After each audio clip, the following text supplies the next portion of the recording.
IPhone 60 pro max. चाल ना. नाही मी देणार आहो.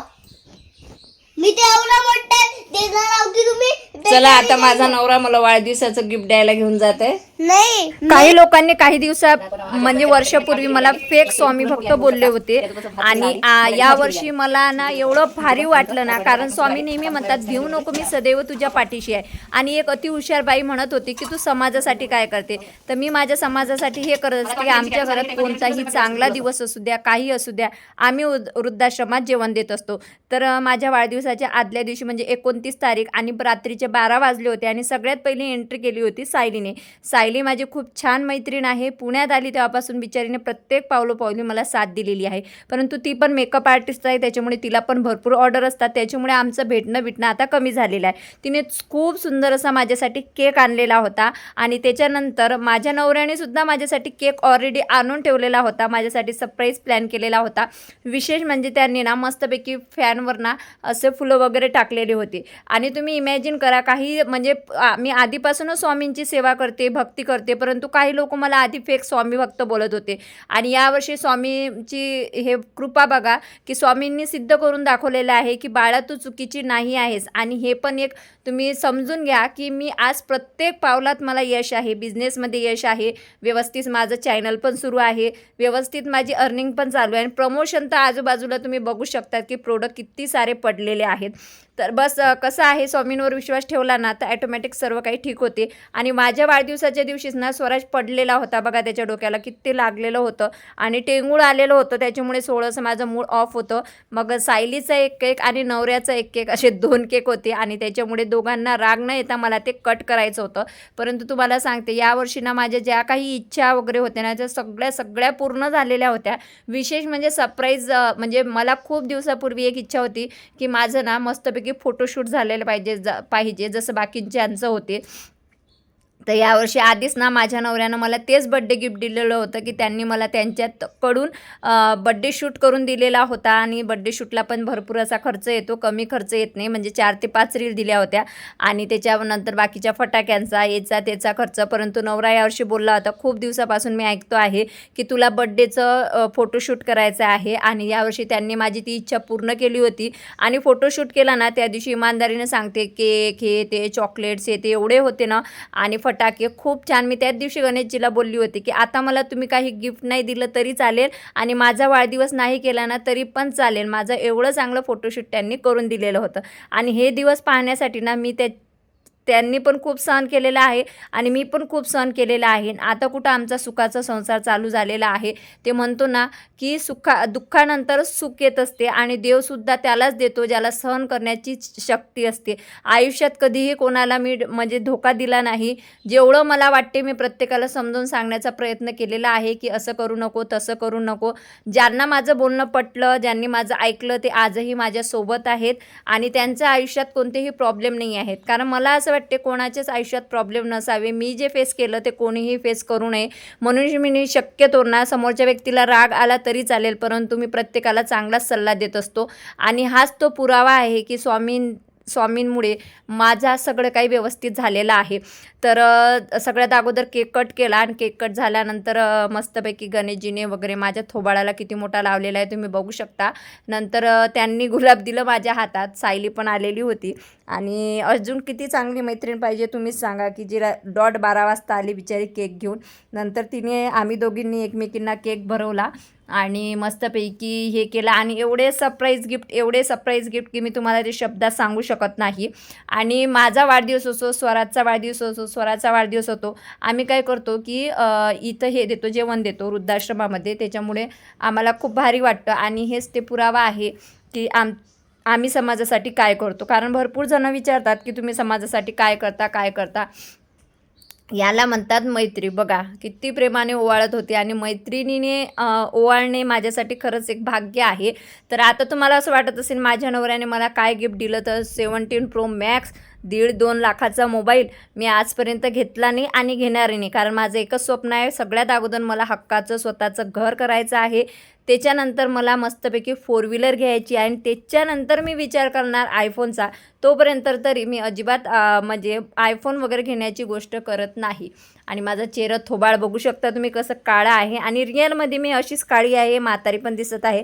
कारण आता माझी मुलगी माझ्या बराबरीची झालेली आहे, त्याच्यामुळे साहजिक आहे की आपण आता जवान राहिलं नाही, म्हातारे होत आहे. कारण भरपूर जण कॉमेंट बॉक्समध्ये म्हणतात मला, तू म्हातारी झाली, तू अशी झाली, तू तशी झाली. म्हातारी झाली, काही झाली तरी एक नवऱ्यासाठी आणि तिच्या मुलासाठी ती आई सुंदरच असते. सो असो. त्याच्यानंतर मस्तपैकी केक कट केला, अक्षमंत वगैरे केला आणि खूप मजा आली. 5-10 मिनटं बसलो, व्हिडिओ वगैरे शूट केले आणि फायनली आता सायली जायला निघाली होती आणि ती मला इथं ज्वेलरीचं काहीतरी विचारत होती आणि त्याच्यानंतर ती चालली गेली आणि आम्हीसुद्धा झोपायला गेलेलो होतो. परंतु स्वराजला बिचाऱ्याला हे लागलेलं होतं ना, त्याच्यामुळे मला खूप वाईट वाटत होतं की बिचाऱ्याला एवढं सारं लागलं म्हणून. चला तर आता रात्रीचे 12 वाजलेले आहेत. बड्डे सेलिब्रेशन झालेलं आहे आणि आता मी झोपते आणि खूप छान दिवस आला. माझा वाढदिवस आणि उद्या गुरुपौर्णिमा, सगळं सेम. रात्री तर मी झोपली आणि सकाळी उठली, मस्तपैकी आंघोळ वगैरे केली, सगळं झाडून काढलं, पोछा वगैरे सगळ्यांनी जिने मारला आणि सगळ्यात अगोदरच गुरुपौर्णिमा होती आणि त्याच्यामुळे माझ्या गुरुचा मस्तपैकी मी अभिषेक वगैरे केला. त्याच्यानंतर पूजा वगैरे करून घेतली आणि यावेळेस का कुणास ठाऊक जेव्हा मी मठात गेली ना, अक्षरशः माझ्या डोळ्यात पाणी आलेलं होतं आणि अक्षरशः माझ्या अंगावर असे काटे येत होते. काय येत होते काही समजलं नव्हतं आणि एवढी गर्दी होती मठामध्ये आणि फक्त मी असं स्वामींना एका नजरेत बघितलं तर अक्षरशः माझ्या डोळ्यातून असं पाणी होतं. मला मागचं पुढचं सगळं काही आठवण आलं की लोकांनी मला किती त्रास दिला, किती ट्रोल केलं होतं, किती काय काय बोलले होते माझ्या नवऱ्याला, मला, माझ्या फॅमिलीला.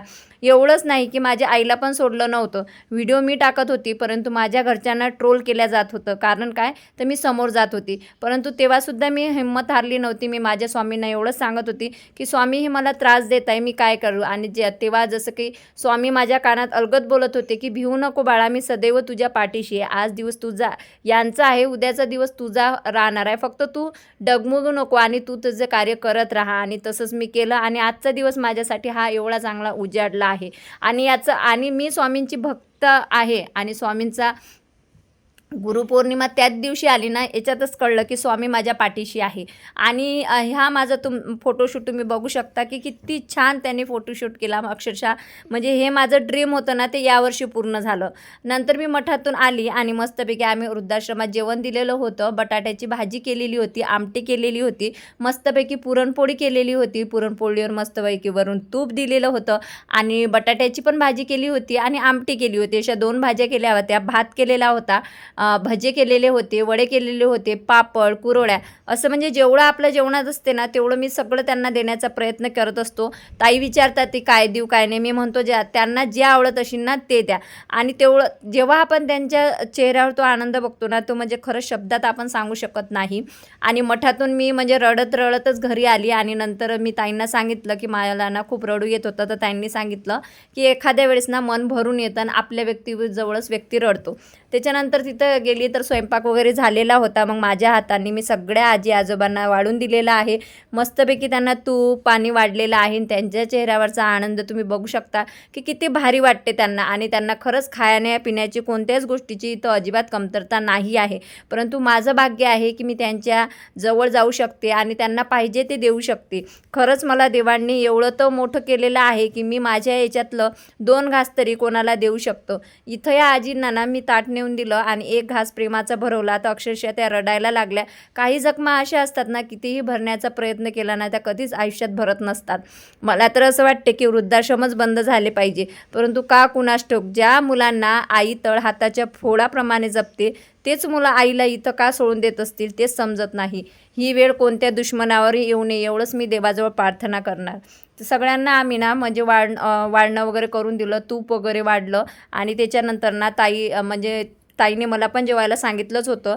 तर मी वरती गणेशजींना ताट वगैरे नेऊन दिलं आणि त्याच्यानंतर ताईसोबत मी पण जेवण करायला बसलेली आहे. तुम्ही बघू शकता खूप छान यांचा स्वभाव आहे, खूप म्हणजे खूप भारी रॉयल एकदम. आणि त्याच्यानंतर आम्ही आलो घरी. इकडे मटण खायला येतो तुला. हॅलो फ्रेंड्स, तर आम्ही मस्त मठात गेलो सकाळी. माझ्या पोरगे एक तर पडलं, त्याच्यामुळं बिचारं माझं मन नाही लागत आहे. मस्त आज ऑरेंज कलरची साडी वेअर केली होती मी आणि मस्त पुरणपोळी वगैरे आजी आजोबांसोबत जेवण करून आलो आणि थोड्या वेळ आता झोपलो. स्वराजच्या मॅडमला बरं नाही तर त्याच्यामुळे त्याची पण आज क्लास नाही हो ना मॅडम. आणि डॉक्टर या ना इकडे. पप्पा या ना. पप्पा पटकन या ना. चल ना. कुठं जायचंय? हो, जायचं मस्त कुठे. चल आ चल ना यार, उठणं. इकडे पाहून नीट बोला. चाल. कुठं सांगा पहिले. हा चाल. सगळं सांगा लागते तुले का तुला लेकरू आहे? गिफ्ट देऊ राहिले का मला हा, बर्थडेचं चाल. घेऊन? हा, चाल. IPhone 60 pro max. हा, चाल ना. नाही मी देणार आहो. मी ते एवढं मोठं देणार आहो की तुम्ही चला आता माझा नवरा मला वाढदिवसाचं गिफ्ट द्यायला घेऊन जात आहे. नाही मी देतोय. एवढा मोठा की दुनिया चहा पण ठेवा भरून पहिले जाईल. जरासा. हो ना, उठणं तयारी तर कर. चहा करा. चहा दे मी केल्यावर घालते. मला माहिती आहे ना मला फुर्ती येते. असं खाली अरे तू हातपाय तर धुई तोपर्यंत चहा कर. हो चला. माझ्यासाठी सरप्राईज पार्टी प्लॅन करण्यात आलेली होती एका हॉटेलमध्ये आणि कोणीतरी गणेशजीला कॉल करून सांगितलेलं होतं की त्यांना तिथं घेऊन या. आता तो व्यक्ती कोण होता ज्याने माझ्यासाठी सरप्राईज पार्टी प्लॅन केलेली आहे बघा, ते पण कॅफेमध्ये, ते तुम्हाला समोरच्या व्हिडिओमध्ये पाहायला भेटणार आहे. तेव्हा चॅनलला लाईक करा, कमेंट करा, शेअर करा, सबस्क्राईब करा. भेटूया नेक्स्ट व्हिडिओमध्ये. बाय.